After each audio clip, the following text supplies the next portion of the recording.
الحمد لله الذي أنزل على عبده الكتاب ولم يجعل له عوجا قيما لينذر بأسا شديدا من لدنه ويبشر المؤمنين الذين يعملون الصالحات أن لهم أجرا حسنا وأشهد أن لا إله إلا الله وحده لا شريك له وأشهد أن محمدا عبده ورسوله لا نبي بعده اللهم صل وسلم وبارك على نبينا محمد صلى الله عليه وسلم وعلى آله وأصحابه ومن تبعهم بإحسان إلى يوم الدين أما بعد. Pertama-tama marilah kita senantiasa memanjatkan puja dan puji serta syukur kehadirat Allah Subhanahu wa taala Rabbul Izzah yang senantiasa menganugerahkan dan mencurahkan kepada kita segala bentuk nikmatnya, baik nikmat lahiriah atau nikmat batiniyah.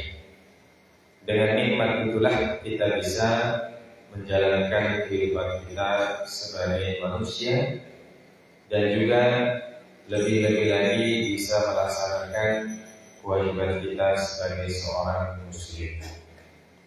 Salawat dan salam kami kita sampaikan kepada junjungan kita Nabi besar Muhammad sallallahu alaihi wasallam, Nabi yang terakhir diutus oleh Allah Subhanahu wa taala membawa kitab Al-Quran yang merupakan kitab terakhir dan sebagai penyempurna bagi kitab-kitab Allah yang diturunkan kepada Rasul-Rasul sebelum beliau sallallahu alaihi wasallam. Jamaah sekalian dimuliakan oleh Allah Azza wa Jalla, dan kitab Al-Quran itulah yang akan senantiasa kita pelajari dalam setiap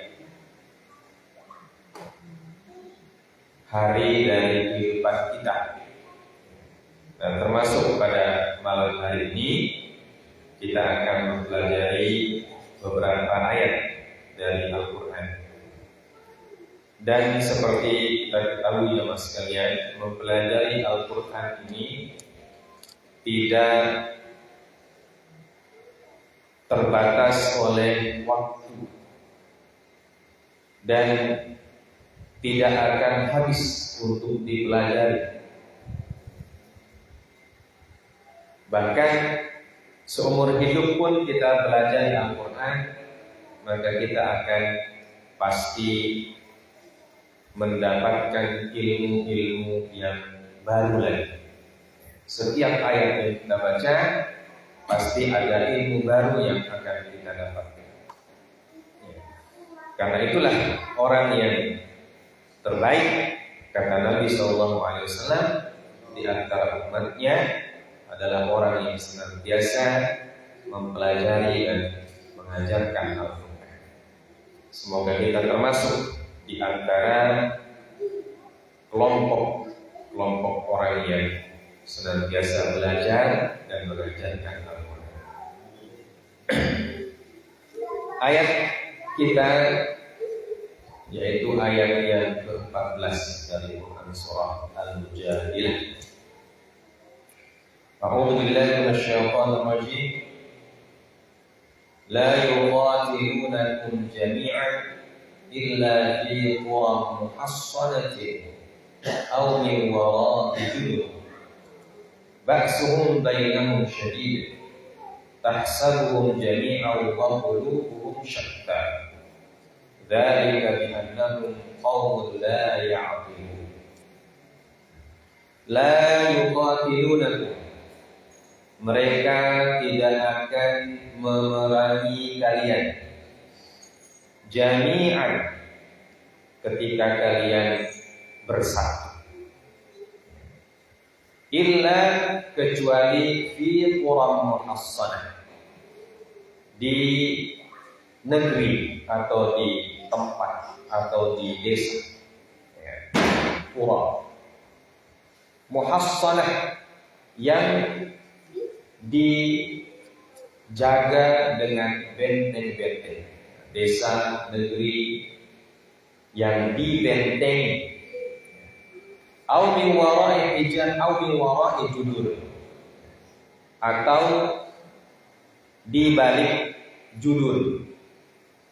Judur itu jamak dari kata jidan atau judron, di balik tembok yang kokoh. Ba'suhum bainahum syadid, kebencian atau perpecahan di antara mereka itu sebenarnya syadid, kebencian yang sangat keras. Tahsabuhum jami'a wa qulubuhum syatta, kalian menyangka mereka itu jami'an, bersatu. Wa qulubuhum syatta, akan tetapi hati-hati mereka itu terpecah belah. Dzalika bi annahum qaumul la ya'qilun, yang demikian itu karena mereka adalah qaum la ya'qilun, yang tidak berakal, tidak mengetahui, tidak memahami. Jamaah sekalian dimuliakan oleh Allah Subhanahu wa taala, ini ayat yang akan kita tadabburi bersama. Dalam tafsir As-Sa'di, Imam Abdurrahman As-Sa'di mengatakan, ketika mengomentari ayat ini, beliau membagi-bagi penjelasan satu ayat ini menjadi beberapa bagian. Bagian pertama, beliau mengatakan, la yuqatilunakum jami'an, ay fi halil ijtima'. Mereka tidak berani memerangi kalian fi hal, dalam keadaan al-ijtima', dalam keadaan kalian bersatu. Ijtima' itu bersatu dari kata jama'. Nah, biasa juga ijtima' ini kalau sekarang digunakan untuk istilah bermusyawarah atau ijtima' berkumpul. Jadi beberapa beberapa kelompok dari kaum muslimin menggunakan istilah ijtima'. Apa artinya ijtima'? Berkumpul. Untuk apa kita berkumpul? Untuk menyatukan persepsi. Menyatukan persepsi, menyatukan potensi, menyatukan semua daya upaya yang kita punya. Makanya disebut ijtima', bersatu. Nah, inilah yang menjadi pelajaran yang pertama dari ayat ini, bahwa musuh-musuh Islam tidak akan berani mencederai, tidak akan berani menghina, tidak akan berani melawan kaum muslimin kalau mereka bersatu. Dan itulah yang menjadi masalah kita di zaman ini. Sehingga kita banyak, namun karena masalah yang paling penting ini belum bisa diselesaikan, sehingga kita tidak dianggap oleh orang lain, bahkan dianggap remeh, dianggap enteng, karena jami' ijtima'nya belum terwujud. Dan ini memang sudah di warning oleh Rasulullah SAW 14 abad yang lalu, bahwa beliau bersabda, suatu ketika kalian akan diserbu dari berbagai macam arah oleh musuh-musuh kalian, sebagaimana sekelompok orang menyerbu makanan, akalati ala qas'atiha, seperti orang yang makan di sebuah nampan. Kalau kita makan bersama di sebuah nampan, itu tangan pasti berasal dari berbagai macam arah. Dari barat, kanan, kiri, semuanya masuk di nampan itu. Ingin apa? Ingin mengambil makanannya. Jadi kita diumpamakan oleh Nabi sebagai makanan yang sedang ada di tasha, yang ada di nampan ini. Ya. Dan para sahabat bertanya, ya Rasulullah SAW, awamin qillatina yawma idin. Apakah kita diperlakukan seperti itu karena kita sedikit pada hari itu ya Rasulullah? Rasulullah mengatakan, la bal antum katsir walakinnakum guthah ka gutha'is sayl. Tidak, kata Nabi SAW, bukan karena jumlah kalian sedikit. Bukan karena jumlah kalian sedikit, justru kalian banyak ketika itu, kata Nabi. Jumlahnya banyak. Dan sekarang ini kalau kita lihat jumlah penduduk bumi jamaah sekalian dimuliakan oleh Allah, ya, kaum muslimin itu nomor 2 terbanyak dari sisi jumlah. Penduduk bumi sekarang kurang lebih 5 miliar. Ya, 5 miliar. Kaum muslimin itu hampir 2 miliar seluruh dunia.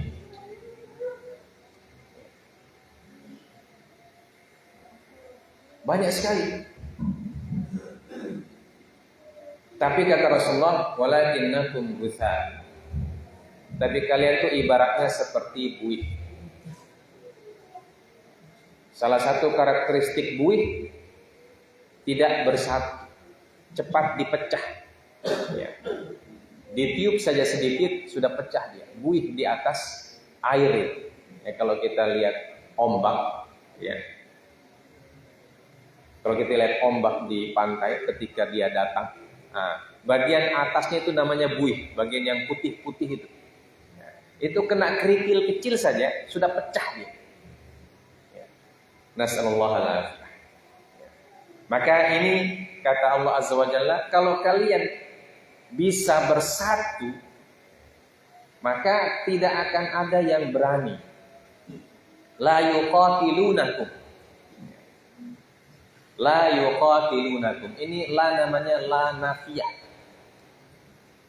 La nafiyah. Kemudian setelahnya fi'il mudhari'.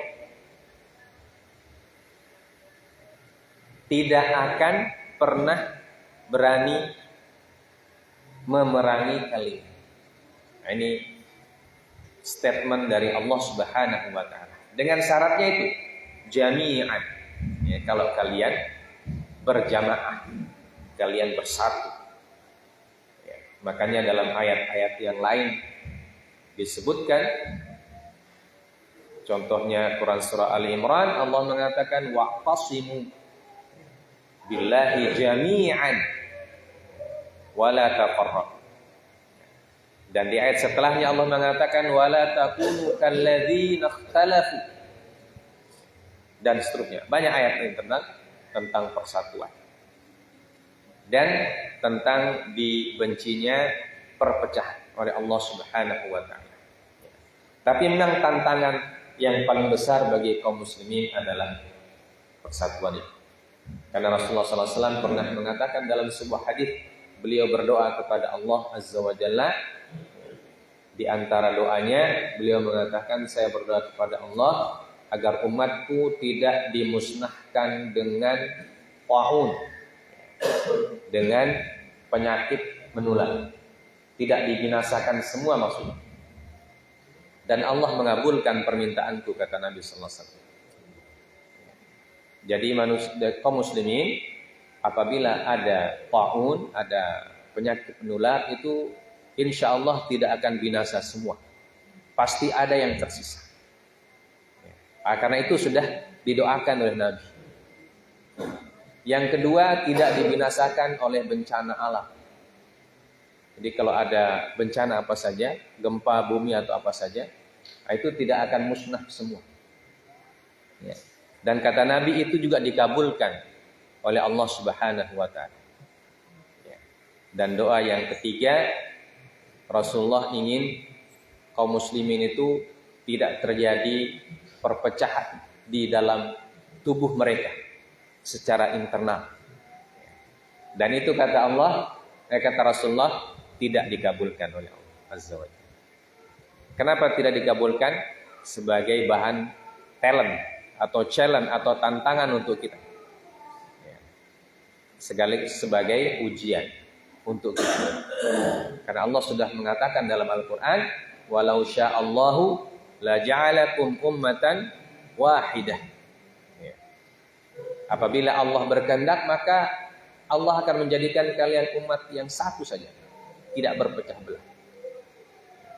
Tapi ada hikmahnya. Hikmahnya adalah ibtila, ujian dari Allah sekaligus tantangan dari Allah Subhanahu wa taala.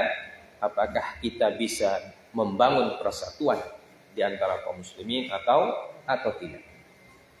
Nah, itu tentu senantiasa kita usahakan. Senantiasa kita usahakan dengan berbagai macam upaya, berbagai macam cara, berbagai macam metode dilakukan terus-menerus oleh kaum muslimin. Walaupun memang tantangannya berat.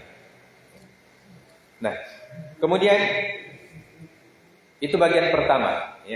Bagian kedua, illa fi quram muhassanatin aw min wara'i judur.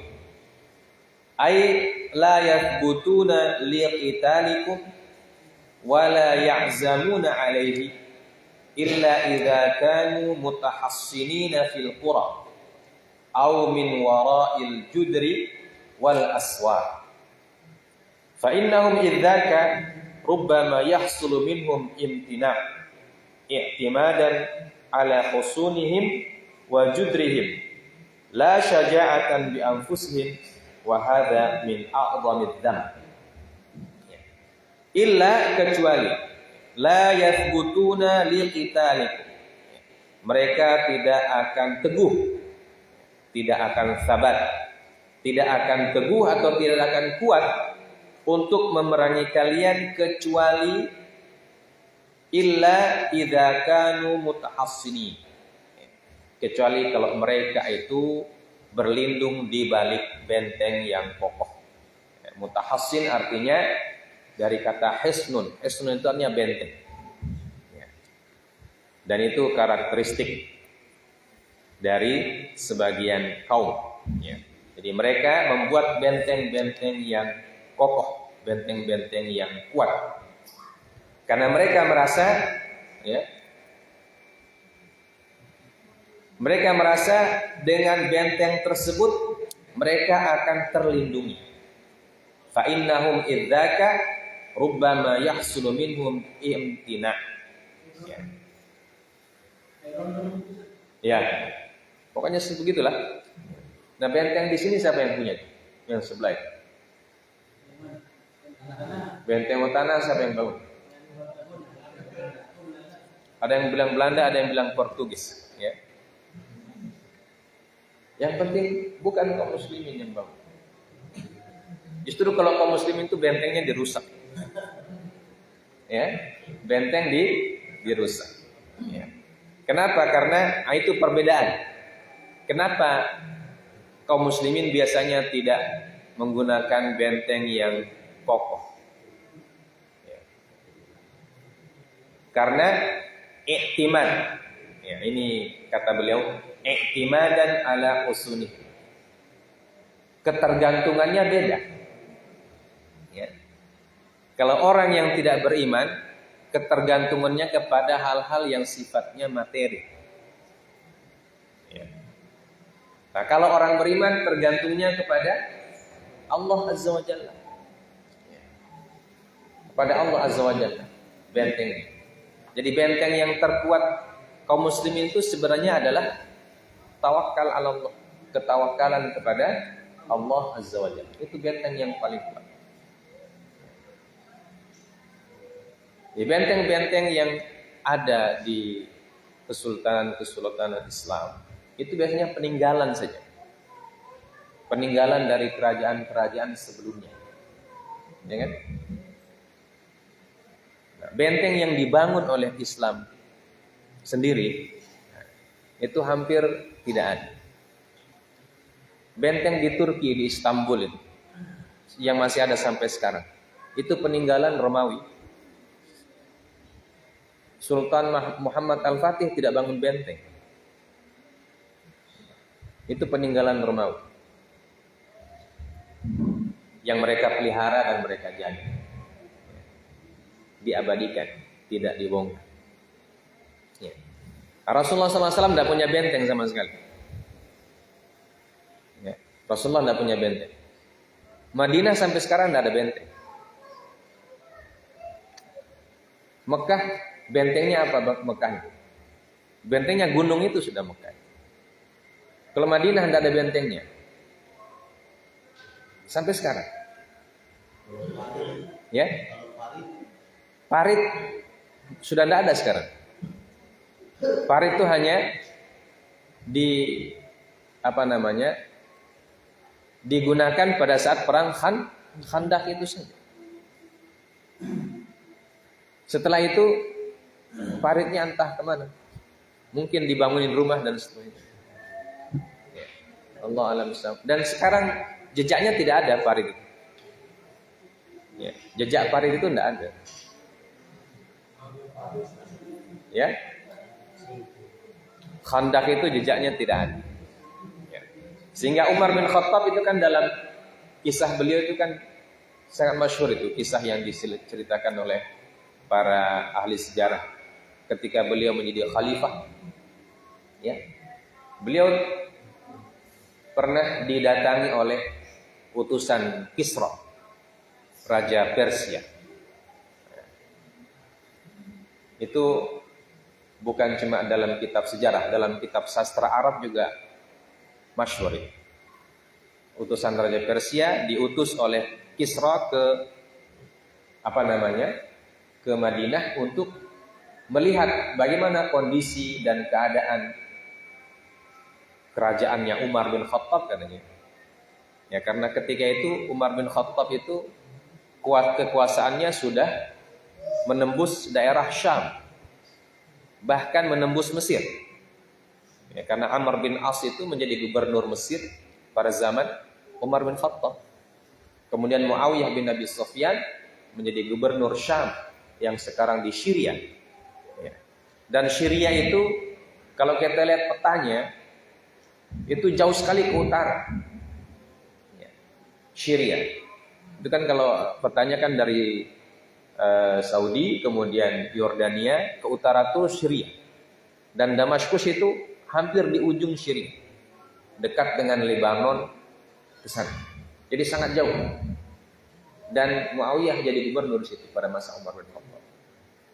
Kemudian ke timur sudah mencapai Baghdad. Ya, sudah mencapai Basrah. Basrah itu kalau kita lihat di peta sekarang itu perbatasan antara Kuwait dan Iran. Sangat jauh. Maka Raja Persia mengatakan apa rahasianya itu? Tolong selidiki dulu. Jadi dia utus seorang utusan ya, sampai di Madinah, dia lihat tidak ada apa-apa di sini, kayak tidak ada kehidupan. Ya. Hanya rumah-rumah biasa, ya, kebun-kebun kurma dan seterusnya. Dan dia pun mencari istananya Umar bin Khattab. Orang bilang tidak ada istananya Umar. Mana istananya itu? Masjid. Ya, Masjid Nabawi itulah istananya. Baru Umar kemana katanya? Pergi di kebun katanya. Jadi Umar sebagai khalifah masih sempat pergi ke kebun. Ya, itu hebatnya khalifah zaman dulu ya. Masih pergi di kebun orang. Ya. Tidak tergantung kepada tidak tergantung kepada gaji dari negara ya. Dia masih di kebun. Dan sampai di kebun dilihat oleh utusan Kisra itu Umar istirahat siang. Istirahat siang di bawah pohon kurma. Alasnya pakai itu pelepah kurma dan daunnya dia simpan di tanah, baru dia tidur. Hah? Belum ada mungkin. Ya. Tapi kalau pakai sarung masih boleh, gantung sarung. Tapi tidak, dia ambil pelepah kurma, dia gelar di tanah, dia tidur di atas tanah. Dan tanpa pengawal. Nah, kalau Kisra itu kan kemana-mana pengawal dia. Pengawalnya dari depan, dari belakang, samping, kiri, kanan. Bahkan sebelum dia pergi ke suatu tempat, sudah disterilkan dulu itu tempat. Nah, kalau Umar bin Khattab tidak, dia pergi Palestina pakai kuda saja. Maka utusan itu kemudian mengatakan, ya Umar, adilta, fa'aminta, fanimta. Hai Umar, engkau telah berbuat adil, maka engkau aman dan kamu bisa tidur di mana saja. Ya. Jadi kalau ikut konsepnya Umar, seorang pemimpin mau aman, ya adil. Ya. Jadi kalau pemimpin tidak adil, maka dia tidak merasa aman. Itu sudah suatu sunnatullah. Kalau pemimpin yang adil, dia akan merasa aman dimanapun dia pergi. Begitu juga Umar bin Abdul Aziz. Dia merasa aman karena dia pemimpin yang adil. Karena Umar bin Abdul Aziz itu kan cucunya Umar bin Khattab, ya, dari anak beliau Asim. Ya, jadi Asim menikah dengan seorang wanita yang penjual susu itu, ya. Kemudian melahirkan seorang anak perempuan, ya, dan perempuan itu kemudian menikah dengan Abdul Aziz bin Hakam, ya, khalifah di zaman Muawiyah. Kemudian melahirkan Umar. Maka para ulama sejarah mengatakan cucu Umar yang paling mirip dengan Umar ya Umar bin Abdul Aziz, walaupun dia cucu dari perempuan. Baik, jemaah sekalian dimuliakan oleh Allah Azza wa Jalla. Nah, ini karakteristik orang beriman itu, mereka takutnya kepada Allah Azza wa Jalla. Selain tentunya berusaha menggunakan alat-alat yang bisa digunakan. Tetapi titik entry point-nya adalah i'timad. Ya, ketawakalnya kepada Allah itu yang harus lebih besar. Nah, sekarang kita tawakalnya masih kepada hal-hal yang sifatnya materi. Ya. Belum ada kesadaran tawakal kepada Allah diperbesar. Walaupun materi itu penting. Ya. Penting juga, Allah tidak menafikan usaha berupa materi. Allah tetap menyuruh kita untuk menggunakan materi-materi yang ada. Tapi yang paling penting itu ketergantungan kita kepada Allah.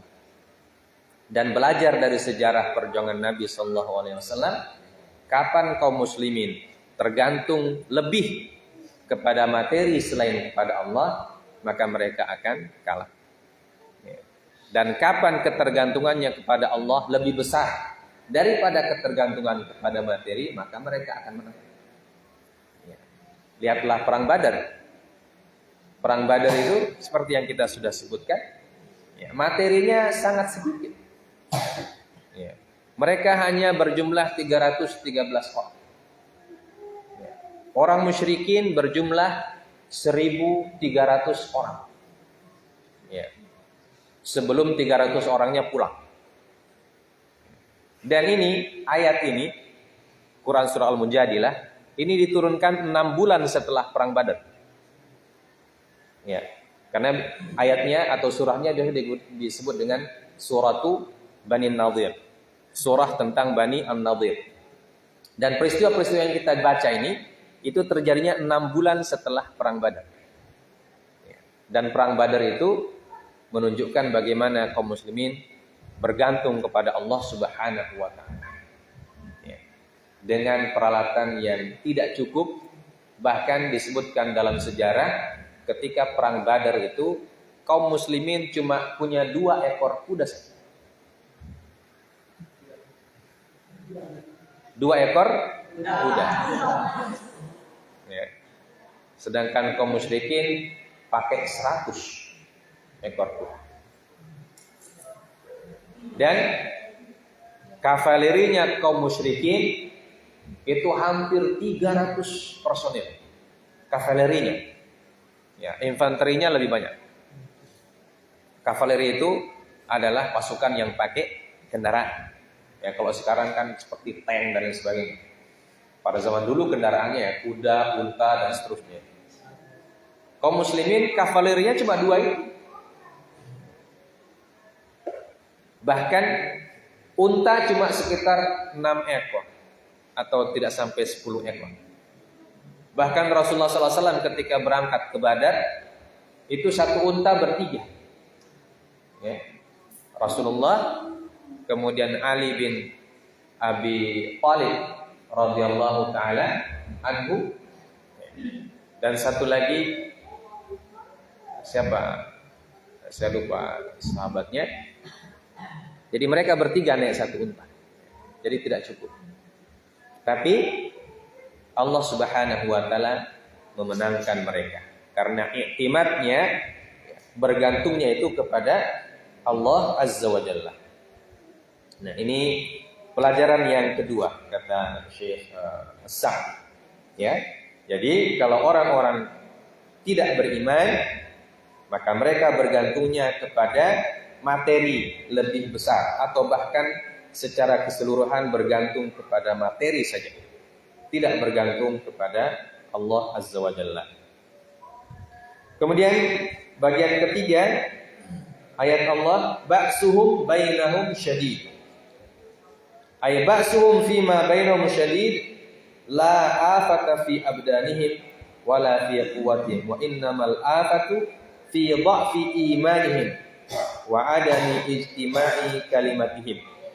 Walihada qala tahsabuhum jami'an hina tarahum mujtami'in wa mutadhahirin walakin qulubuhum syatta ay mutabaghidah mutafarriqah mutasyattitah. Ya. Ba'suhum, permasalahan di antara mereka, syadid, itu banyak, keras. Persaingan di antara mereka itu keras. Ya. Bukan sadid ya. Kalau syadid, kalau sadid itu bagus. Kalau syadid keras. Ya. Kalau sadid lembut. Ya ayyuhalladzina amanu taqullaha wa qulu qawlan sadida. Bukan syadida bacanya. Sa. Bukan sya. Ya. Karena sadid artinya qaulan sadida. Qaul perkataan yang baik, lemah lembut dan seterusnya. Kalau syadid artinya keras. Jadi permasalahan di antara mereka itu sangat keras. Ya, persaingannya sangat keras. Ya. La afata fi abdanihim wala fi quwwatihim. Mengapa demikian? Ya. Karena masalahnya bukan di dalam fisik atau bukan di kekuatan. Wa innamal afatu fi dha'fil iman. Ya. Tapi masalah yang paling utama adalah dalam iman yang lemah. Nah, inilah yang juga menjadi masalah kita sekarang. Ya. Iman kita masih lemah. Ya.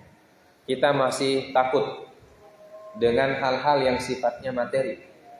Ya. Saudara kita di Palestina dibuat begitu, kita hanya menonton saja. Nauzubillah. Ya. Kita hanya bisa berdoa. Menyumbang pun tidak. Ada yang menyumbang, tapi mungkin lebih sedikit. Bahkan ada di antara kaum muslimin yang justru mengolok. Untuk apa pikir orang jauh-jauh sana? Di sini keluargamu masih banyak dekat-dekat kau tidak pikirkan. Ya kan? Untuk apa sumbangan dibawa ke sana? Minta sumbangan di jalan-jalan dikirim ke sana. Nah, ini di sini tetangga masih banyak yang membutuhkan. Ya, kenapa? Karena dha'ful iman. Ya. Nas'alullah al-afiyah. Tentu ayat-ayat ini kita baca untuk mengevaluasi diri kita, ya, mengevaluasi diri kita masing-masing. Ya.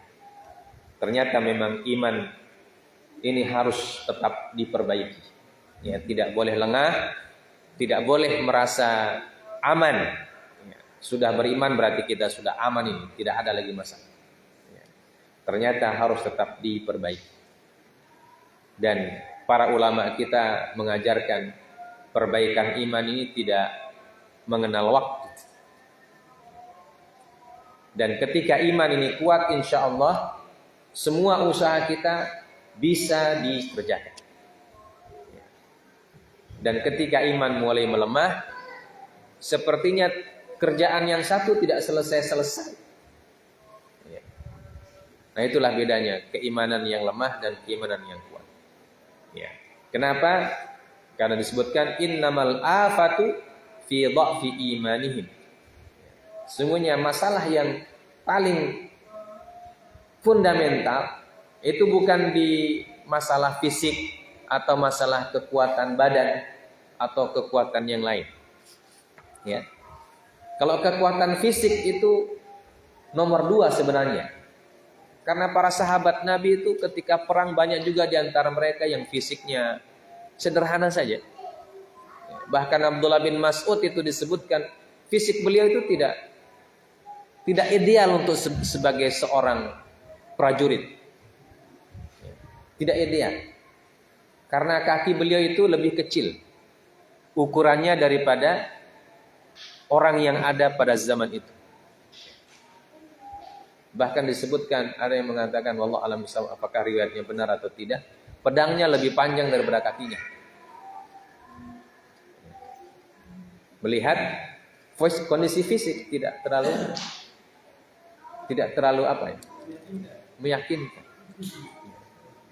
Tapi tahukah antum bahwa yang memenggal lehernya Abu Jahal itu adalah Abdullah bin Mas'ud? Yang menyerahkan kepalanya Abu Jahal kepada Rasulullah itu Ibnu Mas'ud. Dan dia ahli tafsir. Ahli hadis.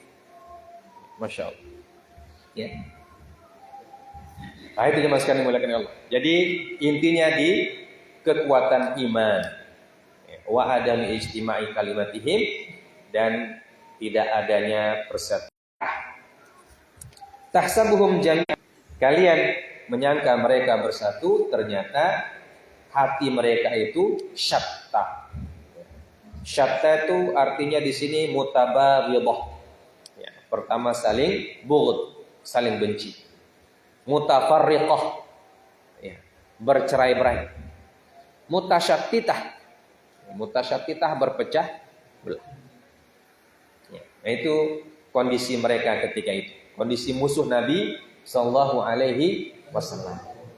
Jadi ketika kaum muslimin bisa berhasil dipersatukan oleh Rasul, musuhnya dalam kondisi yang tidak bersatu. Makanya Bani Nadir itu cepat sekali dikalahkan oleh Nabi Sallallahu alaihi wasallam. Karena mereka sendiri tidak bersatu, mereka mengharapkan bantuan dari Bani Quraidah. Sama-sama Yahudi, Bani Quraidah itu Yahudi. Dan mereka mengharapkan bantuan dari Abdullah bin Ubay bin Salul yang sudah menjanjikan bantuan sebelumnya. Orang munafikin, gembong munafikin yang menyembunyikan kekufurannya.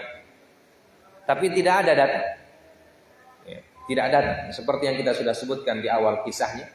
Ya, bagaimana itu Huyai bin Akhtab, tokoh dari Bani Nadir. Sebelumnya kan Rasulullah mengatakan ketika mereka mau membunuh Nabi dengan melempari batu dari atas benteng itu, ya, Rasulullah memberikan ultimatum kepada mereka, saya berikan kalian waktu 10 hari saja. Siapa yang tidak keluar, maka jangan salahkan kami, kata Nabi. Harus tinggalkan itu Bani Nadir, tinggalkan itu kampung. Ya, karena kalian sudah berkhianat kepada Rasul sallallahu alaihi wasallam. Kalau kalian tidak keluar dalam 10 hari, maka kalian akan dihabisi. Ya. Tapi kemudian datang Abdullah bin Ubay bin Salul bilang, tidak usah keluar. Nah, itu dalam ayat sebelumnya. Lain ukhrijtum lanakhrujanna ma'akum wa la nuti'u fiikum ahadan abada wa in qutiltum lanansurannakum. Bilang enggak usah keluar, enggak usah takut sama Muhammad katanya. Nanti kalau mereka datang kita bantu kalian. Dan Bani Quraidah katanya sudah siap bantu kalian. Jadi enggak usah datang. Enggak usah pergi. Di situ saja. Ya. Makanya Huyai itu pede dia. Dia kirim surat kepada Nabi sallallahu alaihi wasallam. Dia bilang, "Kami tidak akan keluar hai Muhammad. Ya. Dan kamu terserah kamu bikin apa. Bikin saja kalau apa yang kamu mau bikin." Ya. Makanya Rasul kemudian memerintahkan Ali bin Abi Thalib, Ali ambil bendera. Mereka menyerang Bani Nadir, dan ketika sampai di muka benteng Bani Nadir, ternyata Bani Quraidah tidak datang, Abdullah bin Ubay juga tidak datang. Dan Rasulullah melempari mereka dengan panah sampai mereka kemudian keluar. Dan Nabi mengatakan, kalian boleh keluar sekarang, tapi tidak boleh bawa harta. Keluar saja. Itu kisah Bani Nadir. Ya. Nah, itu menggambarkan bagaimana hati mereka saling benci, saling bercerai-berai, dan saling terpecah. Ya, itu pada zaman itu. Nah, kalau pada zaman ini, penyakit ini menimpa kita justru. Na'udzubillahi min dzalik. Ya. Makanya Rasulullah sudah memberikan peringatan, la tattabi'unna sunana man kana qablakum. Ya. Kalian nanti suatu ketika akan mengikuti sunnah orang-orang sebelum kalian. Ya. Mengikuti cara hidup, pola pikir. Mindset. Ya, kalau kita bahasakan sekarang, mindset kalian akan ikut dengan mindset mereka. Ya. Dan karena kita ikut, maka kata Nabi sallallahu alaihi wasallam, "Lau dakhalu juhra dhabbin la dakhaltum." Ya. Saking kita ikut sama mereka, kata Nabi, kalau mereka masuk ke lubang biawak, lubang dhab. Dhab itu biawak biawak padang pasir. Ya. Dan itu enak dimakan katanya. Ya, dhab itu enak dimakan. Ya, para sahabat memakan dhab itu. Tapi bukan biawak yang kayak kita ini. Apa bedanya? Kalau dhab itu dia makan rumput ya. Ya. Dhab itu makanannya rumput. Nah, kalau biawak kita kan makanannya ayam, daging, ya, dan lain sebagainya. Ya. Jadi kalau dhab itu dia lebih kecil perawakannya daripada biawak. Kalau biawak kan ada yang besar. Dan lubangnya lebih kecil daripada lubang biawak. Ya, kalau kita lihat di tayangan-tayangan YouTube orang-orang Arab ngambil dhab itu, ya, itu kata Rasulullah SAW memberikan perumpamaan, andaikan mereka masuk ke lubang biawak itu kalian ikut juga. Na'udzubillahi min dzalik. Mindsetnya ikut saya. Ya. Nah, itu sudah diperingatkan oleh Nabi sallallahu alaihi wasallam. Nasallallahu alaihi, semoga Allah memberikan kita keadaan yang lebih baik. Ya. Apalagi ada pemimpin yang sudah baru. Ya. Baik. Dzalika bi'annahum qaumun la ya'qilun. Dzalika alladzi aujaba lahum ittisafun bima dzukir bi'annahum qaumun la ya'qilun ay la aqla indahum wala lub. Jadi mereka berbuat seperti itu karena tidak menggunakan akal. Ya. Tidak menggunakan akal di sini maksudnya bukan tidak berpikir. Ya. Berpikir. Tapi al-aqlu, akal yang dimaksud di sini bukan otak yang ada di kepala. Ya. Jadi kalau kata akal dalam Al-Qur'an itu, ya, di mana tempatnya akal yang disebutkan dalam Al-Qur'an? Ya? Akal di kepala atau akal di qalb? Akal di qalb. Qalbun itu apa? Hati atau apa? Bukan hati yang merah itu, bukan. Ya. Qalb itu karena kalau dalam hadis kan disebutkan wa inna fil jasadi mudghah. Mudghah itu segumpal daging. Kalau hati itu daging atau darah? Segumpal darah. Ya. Makanya sebagian ulama mengatakan bahwa qalbun itu yang lebih dekat itu jantung. Ya, kalau jantung itu daging bentuknya, bukan darah. Dan ada yang mengatakan, seorang peneliti, kalau saya lupa siapa namanya, ternyata dalam jantung itu ada bagian terkecil. Bagian terkecil yang fungsinya sebagai otak. Otak dari jantung. Nah, itu wallahu alam bisawab, apakah seperti atau tidak. Ya. Nah ini, la yaqilun, tidak menggunakan akal mereka. Ya, makanya akal itu dekat dengan iman. Ya. Orang yang beriman, karakteristik pertamanya mereka senantiasa menggunakan akal ya, untuk memahami segala sesuatu yang ada. Ya. Makanya Nabi SAW itu ketika bertahannuts di Gua Hira, ya, itu beliau melatih akal. Ya. Apa istilahnya? Riyadhah akliyah. Riyadhah akliyah. Mencermati segala bentuk ciptaan Allah, segala bentuk peristiwa yang beliau saksikan, beliau dengar dan seterusnya. Maka hasilnya itu diberikan petunjuk oleh Allah Azza wa Jalla. Fa innahum law kanat lahum uqul la atharu al-fadila 'ala al-maqbul. Andaikan mereka itu menggunakan akalnya, maka mereka akan memilih yang lebih baik daripada yang baik. Jadi ada al-fadil, ada al-mafdul. Walamma radu li anfusihim bi abkhasil khuttatain. Ya, dan mereka tidak akan ridha apabila mereka mendapatkan jalan yang lebih buruk ya, dari dua jalan yang ada.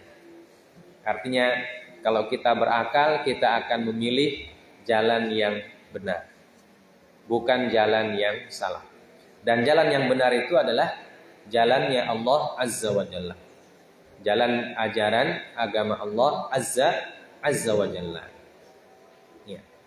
Walakanat kalimatuhum mujtami'ah wa qulubuhum mu'talifah fabidzalika yatanasarun. Ya. Dan kalau mereka berakal, maka mereka pasti akan berusaha menyatukan kata, menyatukan kalimat, dan mempererat hubungan di antara hati-hati mereka atau di antara qulub. Ya, makanya dalam Islam itu hampir semua ayat atau semua hadis intinya itu. Ya, intinya supaya kalimat kita satu. Ya. Al-haqqu min rabbik fala takunanna minal mumtarin.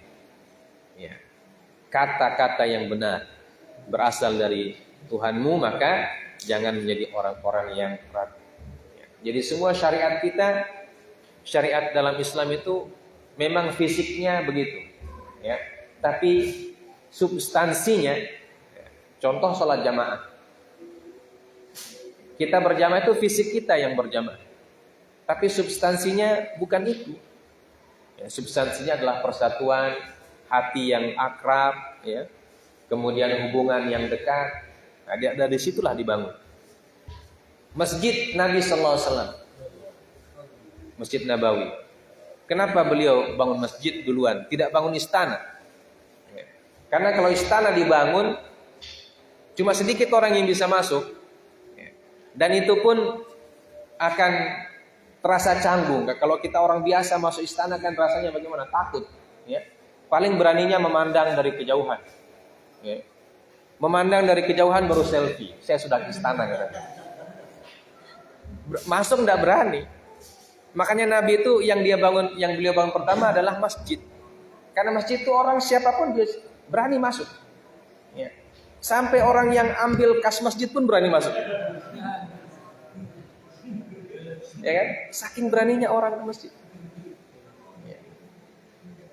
Kalau istana beliau bangun duluan, tidak akan terbangun itu peradaban Madinah, tidak terbangun. Makanya beliau bangun masjid. Dan bangun masjid pun sederhana.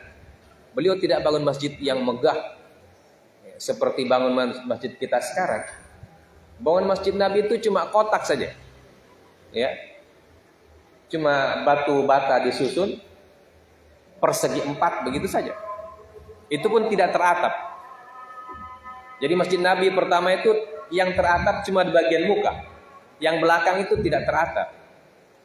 Ya karena memang hujan tidak ada sama. Mereka jarang hujan kan. Jadi orang Arab bikin rumah begitu. Jadi cuma dinding penghalang mata saja kotak. Atapnya terbuat dari pelepah kurma dan daun kurma itu yang dianyam. Seperti apa kita sekarang istilahnya itu katu, atap katu.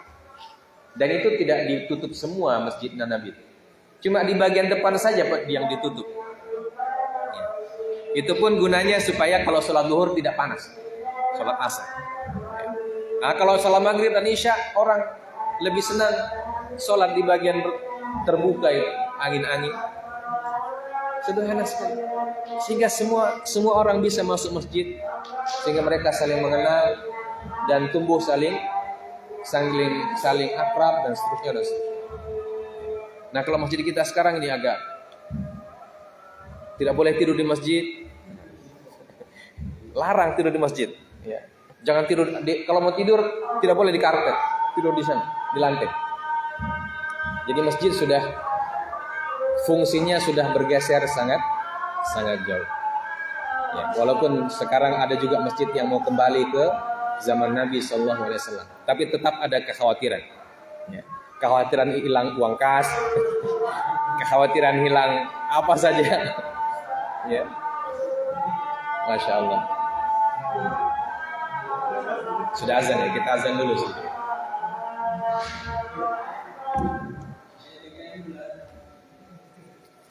Azan.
kita baca satu ayat lagi, ya. Karena masih ada kaitannya dengan kondisi orang-orang Bani Nadir ketika itu. Ayat 15 Allah mengatakan kama falladzina min qablihim qaribah dzaqu wabala amrihim wa lahum adzabun alim. Seperti orang-orang yang ada sebelum mereka. Mereka dzaqu merasakan pedihnya amrihim, ya, pedihnya apa yang mereka kerjakan, walahum adzabun alim, dan bagi mereka azab yang pedih, azab yang alim, azab yang menyakitkan. Nah, jamaah sekalian dimuliakan Allah Subhanahu wa taala, siapa orang-orang yang ada sebelum Bani Nadir ini? Nah, disebutkan oleh Syekh As-Sa'di bahwa mereka adalah wahum kufaru Quraisy alladzina zayyana lahum syaitanu a'malahum. Ya. Jadi Bani Nadir ketika mereka tidak mau keluar dari negerinya, ya, ketika sudah diberikan ultimatum oleh Nabi sallallahu alaihi wasallam itu, mereka itu seperti orang-orang Quraisy kata Allah Azza wa Jalla. Dari sisi apanya? Ya. Dari sisi mereka zayyana lahum syaitan. Mereka ditipu oleh syaitan. Mereka menganggap diri mereka kuat. Ya, apalagi sudah ada bantuan yang dijanjikan, ya, dari Bani Quraidah dan orang-orang munafikin, sehingga mereka mengirim surat seperti yang tadi kita sebutkan, bahwa mereka mengatakan kepada Nabi, kami tidak akan keluar dari negeri kami. Silakan kaum mau melakukan apa saja. Ya. Nah, orang-orang Quraisy juga sama ketika terjadi perang Badar. Ya, ini kisah ayat yang ke-15 ini menunjuk kepada perang Badar. Ya, menunjukkan kepada perang Badar, karena di perang Badar itu kan orang Quraisy sangat pede untuk mengalahkan Nabi sallallahu alaihi wasallam. Ya. Nah, kalau kita lihat runtutan peristiwa pada perang Badar itu, orang-orang Quraisy ketika mereka mau berangkat ke Badar, sebenarnya ada kekhawatiran karena ada satu suku di bagian selatan Mekah, suku Bani Bakar namanya. Bani Bakar itu punya sengketa dengan orang-orang Quraisy. Dan mereka punya permusuhan cukup lama. Jadi pada saat mereka mau berangkat itu, Abu Jahal dan teman-temannya itu sempat bermusyawarah. Bagaimana kalau kita pergi menyerang Nabi Muhammad, menyerang Muhammad katanya, bagaimana kalau orang Bani Bakar menyerang dari belakang? Karena Bani Bakar itu daerahnya daerah selatan Mekah. Salah satu tokohnya adalah Suraqah bin Malik. Ya, Suraqah bin Malik itu dari Bani Bakar. Yang ketika hijrah, dia yang mengejar Nabi Sallallahu Alaihi Wasallam. Dan Suraqah itu termasuk kepala suku dari Bani Bakar. Dan mereka sempat khawatir itu. Tapi disebutkan dalam sejarah, datang iblis. Datang iblis menjelma seperti wajah Suraqah bin Malik. Nah, iblis kan bisa menjelma. Ya. Jadi kalau ada orang yang bisa menjelma itu iblis menjelma seperti Suraqah bin Malik dan ikut bermusyawarah bersama tokoh-tokoh Quraisy yang mau berangkat menyerang Nabi itu. Apa katanya? Karena Suraqah itu dikenal oleh orang Quraisy sebagai tokoh Bani Bakar, dan ketika dia datang, dia mengatakan, kalian pergi saja, Bani Bakar urusan saya katanya. Orang-orang Quraisy merasa kalau begitu aman ini, aman bagian belakang pasukan. Ya, maka mereka pun berangkat. Ya. Itu gharrathumus syayatin. Itu yang disebut dengan mereka ditipu oleh syaitan. Ya. Ternyata sampai di Badar itu, sebelum sampai di daerah lokasi perang, sebenarnya Abu Sufyan, ya, karena Nabi SAW itu kan ceritanya mau pergi ke Badar itu tidak mau perang awalnya kan. Rasulullah ingin mencegat kafilahnya Abu Sufyan yang datang dari Syam. Dan Abu Sufyan itu membawa sekian banyak harta. Ya, harta perbelanjaan. Dan Nabi SAW niatnya itu ingin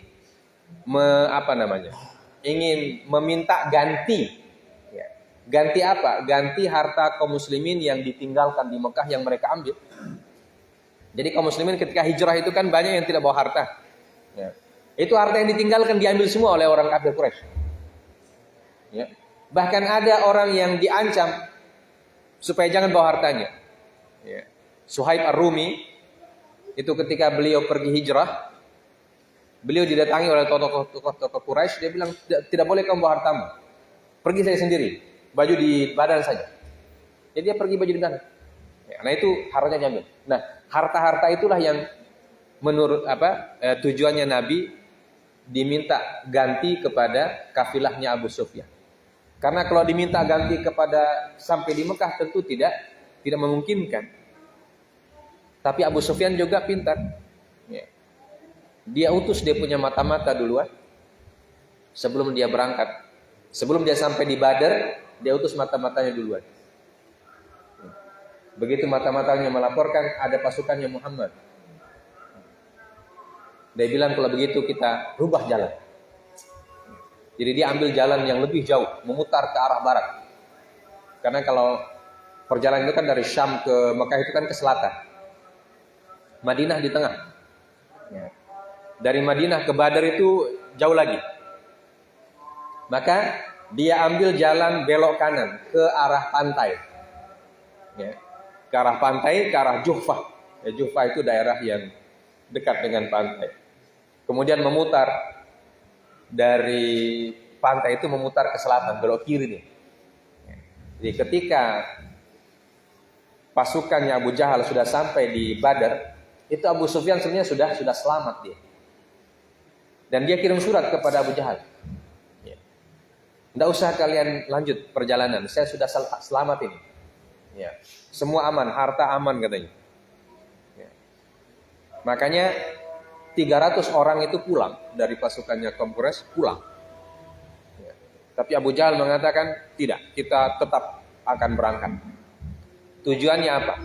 Abu Jahal itu tujuannya supaya kita jangan dianggap penakut oleh orang-orang Arab yang lain. Supaya kekuasaan kita tetap dan supaya wibawa kita tetap dan orang Arab tetap menghormati kita kan. Jadi Abu Jahal itu sudah beda tujuannya. Ya. Dan tujuannya ya ketika itu muncul zayyana lahumus syaitan. Ya, dan itu yang terjadi. Nah, inilah yang disebutkan oleh Allah kamatsalil ladzina min qablihim qaribah. Ya, jadi permisalan Bani Nadir itu seperti orang-orang Quraisy yang baru saja kalah di Badar. Ya. Mereka zayyana lahumus syaitan, merasa kuat dengan materi yang mereka miliki. Ya. Maka disebutkan fagharatuhum anfusuhum wa gharrahum man gharrahum alladzina lam yanfa'uhum wa lam yadfa'u anhumul adab. Ya. Mereka ditipu oleh diri mereka sendiri dan ditipu oleh orang-orang yang menipu mereka. Ya. Mereka menyangka mereka akan mendapatkan manfaat dan mendapatkan bantuan ya, dari orang-orang yang menjanjikan itu. Ya, sebagaimana hatta atau badran bi fakhrihim wa khuyalaihim. Ya. Dhannina annahum mudrikuna bi Rasulillah sallallahu alaihi wasallam wal mu'minina amaniyahum. Ya. Sebagaimana orang-orang Quraisy yang pergi ke Badar dengan kesombongan dan kecongkakan mereka menyangka bisa mengalahkan Rasulullah dan orang-orang yang beriman. Fa nasarallahu rasulahu wal mu'minina alaihim. Maka kemudian Allah menolong Rasulnya dan orang-orang beriman untuk mengalahkan mereka. Faqatalu kibarahum wa sanadidahum wa asaru man asaru wa asiru man asiru minhum wa farra man farra. Tapi kemudian Allah Subhanahu wa taala menurunkan pertolongannya kepada Rasulnya dan kepada orang-orang yang beriman. Maka mereka, Rasulullah dan kaum mukminin berhasil menewaskan tokoh-tokoh Quraisy tersebut dan dedengkot mereka, dan sebagian mereka ada yang ditawan dan sebagian lagi lari tunggang langgang dari pertempuran Badar. Nah, seperti itu yang terjadi kepada Bani Nadir. Ya, mereka akhirnya keluar dengan terhina dari negerinya. Yang sebelumnya andaikan mereka ikut dengan perintahnya Nabi, dikasih waktu 10 hari, maka mereka akan keluar membawa hartanya. Boleh. Ya. Tapi ketika sudah sampai pasukannya Nabi di situ, Nabi bilang, sekarang kalian keluar bawa badan sendiri saja. Harta ditinggal. Tidak boleh dibawa. Ya. Makanya disebut dengan fight, itu yang dalam awal ayatnya disebut fight. Ya. Yang didapatkan oleh Nabi sallallahu alaihi wasallam tanpa pertempuran. Karena mereka keluar setelah dikepung oleh Nabi selama beberapa hari. Ya. Dan pohon-pohon kurma mereka dipotong. Ya, seperti yang kita sudah sebutkan dalam ayat sebelumnya. Dan mereka kelaparan. Akhirnya mereka keluar. Dan ketika keluar mereka dihinakan oleh Nabi sallallahu alaihi wasallam dan mereka tidak boleh membawa apa-apa. Sehingga apa yang mereka sangka sebelumnya itu tidak terjadi sama sekali. Ya. Jadi persangkaan mereka itu meleset 180 derajat. Itulah keadaan orang-orang yang mengkhianati baginda Nabi sallallahu alaihi wasallam dan mengkhianati Allah Subhanahu wa taala dan berlaku congkak kepada Rasul Allah dan kepada orang-orang yang beriman. 6 jamaah sekalian dimuliakan oleh Allah Subhanahu wa taala. Nah, inilah pelajaran-pelajaran penting yang bisa kita tadaburi pada malam hari ini. Peristiwa-peristiwa bersejarah pada zaman Nabi sallallahu alaihi wasallam namun mengandung berbagai macam hikmah untuk kita jadikan sebagai pedoman dalam kehidupan kita sebagai seorang yang beriman kepada Allah, ya, terutama tentang keimanan kepada Allah, ketergantungan kepada Allah Azza wa Jalla, dan juga tentang usaha untuk mempersatukan kalimat orang-orang beriman di atas kalimat Allah Subhanahu wa taala. Jadi, saya kira ini saja yang bisa kita pelajari 2 ayat. Semoga 2 ayat ini menambah khazanah keilmuan kita dan juga menambah keimanan dan keyakinan kita kepada Allah Subhanahu wa taala. Hadanallahu wa iyyakum ajma'in. Nastaghfirullah wa natubu ilaih. Subhanakallah wa bihamdik, asyhadu an la ilaha illa anta astaghfiruka wa atubu ilaik. Wa sallallahu ala nabiyyina Muhammadin wa ala alihi washabbihi wasallam. Wa akhiru da'wana alhamdulillahirabbil alamin. Wassalamualaikum warahmatullahi wabarakatuh.